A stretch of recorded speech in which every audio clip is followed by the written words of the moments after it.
Hello everyone, this is advocate Lokesh summer.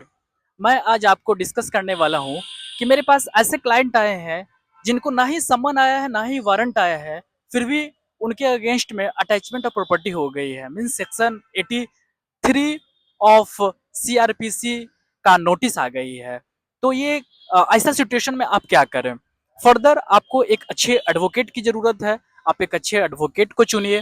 फिर उसके बाद फर्दर क्या करिए कि आप एडवोकेट को बताइए कि मुझे पहले सम्मन नहीं मिला था। क्योंकि पहले कोर्ट पुराने मैटर में क्या होता है कि जब भी आपकी केस खुलती है तो विदाउट सम्मन एंड वारंट क्या होता है कि सम्मन वारंट आती है, कोर्ट से आती है, बट हो सकता है कि आपका जो भी नियरेस्ट पुलिस स्टेशन है वो आपको सम्मन जारी नहीं करती है, वो आपको इन्फॉर्म नहीं करती है, तो आपको सूचना नहीं मिलती है। आफ्टर दैट आपको अटैचमेंट ऑफ प्रॉपर्टी हो जाती है।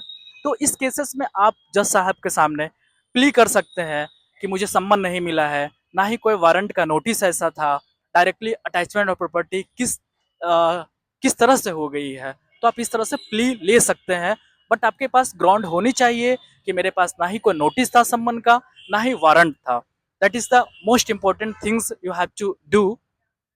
बहुत सारे केसेस ऐसा है मेरे पास जिनमें 2003 में ही मैटर खत्म हो गई है, और किसी न किसी कारणवश, जैसे चाहे पुलिस की गलती हो या कहीं न कहीं सम्मन आने में देरी हुई या उनको पता नहीं चला कहाँ भूल हुई, तो बहुत सारे केसेस में ऐसा होती है कि ना सम्मन का नोटिस नहीं आती है और ना वारंट आती है, डायरेक्टली अटैचमेंट ऑफ प्रॉपर्टी हो जाती है। तो इस केसेस में आपको ध्यान रखनी होगी, क्योंकि इस केसेस में जब भी अटैचमेंट ऑफ प्रॉपर्टी होती है तो आपको बेल मिलना मुश्किल हो जाएगी, क्योंकि कोर्ट आपको सम्मन पहले भेजी है, वारंट भेजी है। After that you do not follow the procedure, then court will issue section 83 of CRPC, means attachment of property. So you have to be careful in that cases. Thank you very much.